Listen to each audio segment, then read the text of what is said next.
EFM paper first business economics. इसमें आज हम चैप्टर पढ़ रहे हैं मांग विश्लेषण, उपयोगिता दृष्टिकोण अथवा संख्यावाचक दृष्टिकोण, डिमांड एनालिसिस, यूटिलिटी अप्रोच और कार्डिनल अप्रोच।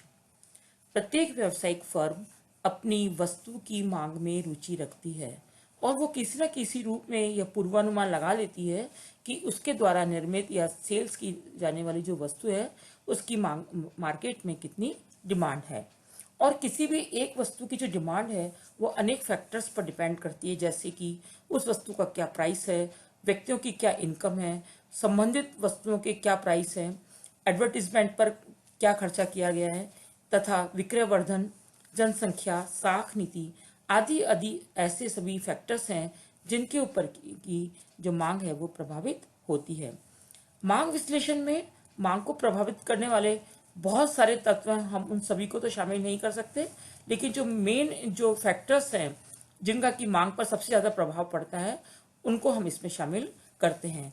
वो मेन फैक्टर्स कौन कौन से हो सकते हैं, जैसे कि उस वस्तु का मूल्य, उपभोक्ता की आय और संबंधित वस्तु के मूल्य आदि हैं। अर्थशास्त्रियों के द्वारा समय समय पर उपभोक्ताओं की मांग की व्याख्या करने के लिए अलग अलग सिद्धांतों का प्रतिपादन किया गया है, लेकिन उसमें सबसे इम्पोर्टेंट और जो सबसे पुराना सिद्धांत है वो है सीमांत उपयोगिता का सिद्धांत, जो किसी वस्तु की उपभोक्ता की मांग का विश्लेषण करता है। देखिए, उपयोगिता का अर्थ कि उपयोगिता क्या होती है। किसी भी वस्तु अथवा सेवा में यदि किसी भी मानवीय आवश्यकता को संतुष्ट करने की क्षमता है तो हम कहेंगे कि उस वस्तु में उपयोगिता निहित है। जैसे रोटी में भूख मिटाने की क्षमता है तो हम कहेंगे कि रोटी में उपयोगिता है। इसी प्रकार शराबी के लिए शराब और डाकू के लिए बगैर लाइसेंस की बंदूक जैसी वस्तु में उनकी उपयोगी आवश्यकता की पूर्ति की शक्ति होती है तो हम क्या कहेंगे कि शराब और बंदूक जैसी वस्तुओं में भी उपयोगिता होती है। प्रोफेसर थॉमस ने अपने शब्दों में इसको डिफाइन करते हुए कहा है कि अगर कोई वस्तु मनुष्य की किसी शारीरिक अथवा मानसिक आवश्यकता की पूर्ति करती है तो अर्थशास्त्र की दृष्टि से उसमें उपयोगिता निहित है, चाहे उपभोक्ता या अन्य लोगों पर उसका विनाशकारक प्रभाव हो अथवा समाज के लिए सामान्यतः वो हानिकारक हो। तो इस प्रकार से इस परिभाषा का यदि हम एनालिसिस करें तो क्या निकल कर आता है कि वस्तु की उपयोगिता का जो संबंध है वो उसकी लाभदायकता अथवा हानिकारक होने से नहीं है। अर्थशास्त्र के अंतर्गत यदि कोई भी वस्तु किसी भी मनुष्य की मानवीय आवश्यकताओं को संतुष्ट करेगी तो हम कहेंगे कि उसमें उपयोगिता निहित है। अब हम देखेंगे इसमें कैरेक्टरिस्टिक्स ऑफ यूटिलिटी, उपयोगिता की विशेषताएं। उपयोगिता की अनेक विशेषताएं हैं जो कि इसकी परिभाषा से निकल कर आती हैं। फर्स्ट विशेषता इसमें उपयोगिता का लाभदायक या कल्याणकारी होने या न होने से कोई संबंध नहीं है। Utility is not concern with usefulness और वेलफेयर। जैसे हम ऊपर पढ़ चुके थे कि उपयोगिता तो केवल मानवीय आवश्यकताओं को संतुष्ट करने की शक्ति का ही नाम है, चाहे वो आवश्यकता अच्छी है या बुरी है, कल्याणकारी है या अकल्याणकारी है। लेकिन यदि किसी व्यक्ति की उससे आवश्यकता संतुष्ट होती है तो हम कहेंगे कि उसमें उपयोगिता है। जैसे शराब, या जो हम सामान्य नागरिक के लिए बात करें तो हम कहेंगे कि शराब हानिकारक है, लेकिन अर्थशास्त्र के दृष्टिकोण से शराब में भी चूंकि उपयोगिता है क्योंकि इससे उपभोक्ता को मानसिक संतुष्टि प्राप्त होती है तो हम कहेंगे कि उसमें उपयोगिता। तो इस प्रकार से एक चीज और निकल कर आती है इसमें कि उपयोगिता का जो संबंध है वो कभी भी नैतिकता से नहीं होता है। नेक्स्ट पॉइंट है इसमें उपयोगिता एक सापेक्ष विचार है। Utility is a relative term. उपयोगिता का जो विचार है वो एक सापेक्ष विचार है जो कि वस्तु और उपभोक्ता के बीच के परस्पर संबंध पर आधारित होता है। जैसे कि मान लीजिए कोई प्यासा व्यक्ति है, उसके लिए पानी की बहुत अधिक उपयोगिता होती है, किंतु जब प्यास बुझ जाएगी तो उसके लिए पानी की कोई भी उपयोगिता नहीं रह जाती है। इस प्रकार जो उपयोगिता है वो ऑब्जेक्टिव ही नहीं बल्कि रिलेटिव होती है। नेक्स्ट पॉइंट है उपयोगिता व्यक्तिगत होती है। Utility is subjective. किसी भी वस्तु की जो उपयोगिता है वो सब्जेक्टिव है, क्योंकि जो भी धार्मिक आस्था वाले व्यक्ति हैं उनको धार्मिक वस्तुओं में उपयोगिता दिखती है। इसी प्रकार से जो विद्यार्थी हैं उन्हें अपनी पुस्तकों में उपयोगिता दिखती है।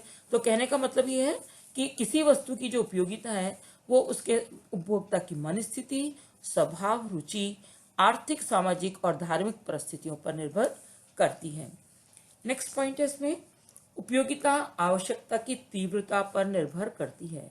Utility depends on the intensity of want. किसी वस्तु के द्वारा जितनी अधिक तीव्र आवश्यकता की संतुष्टि होती है उसकी उपयोगिता उतनी ही अधिक होती है। जिस समय हमें बहुत तेज भूख लग रही है उस समय हमें रोटी की उपयोगिता बहुत ज्यादा होगी, और भूख मिटने पर उसी रोटी की जो उपयोगिता है वो नहीं रह जाती है। नेक्स्ट 5th पॉइंट है इसमें, उपयोगिता का संबंध उपभोग वस्तुओं से होता है, उत्पादक वस्तुओं से नहीं। Utility is concern with consumer goods and not with productive goods. जितनी भी हम उपभोक्ता की या उपयोगिता की बात कर रहे हैं उसका जो संबंध है उपभोग की वस्तुओं से होता है। जैसे मान लीजिए कोयला है, उसको हम भोजन पकाने में काम में ले रहे हैं तो हम कहेंगे कि वो इस श्रेणी में आएगी।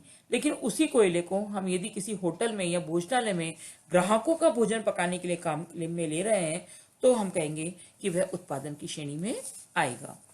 नेक्स्ट 6th पॉइंट है इसमें, उपयोगिता मापी जा सकती है। Utility can be measured. उपयोगिता को हम माप सकते हैं दो तरीके से, क्रमवाचक दृष्टिकोण और गणनावाचक दृष्टिकोण, जिसका कि अध्ययन हम आगे डिटेल से करेंगे। नेक्स्ट पॉइंट, उपयोगिता का कोई रूप नहीं होता। No physical shape of the utility.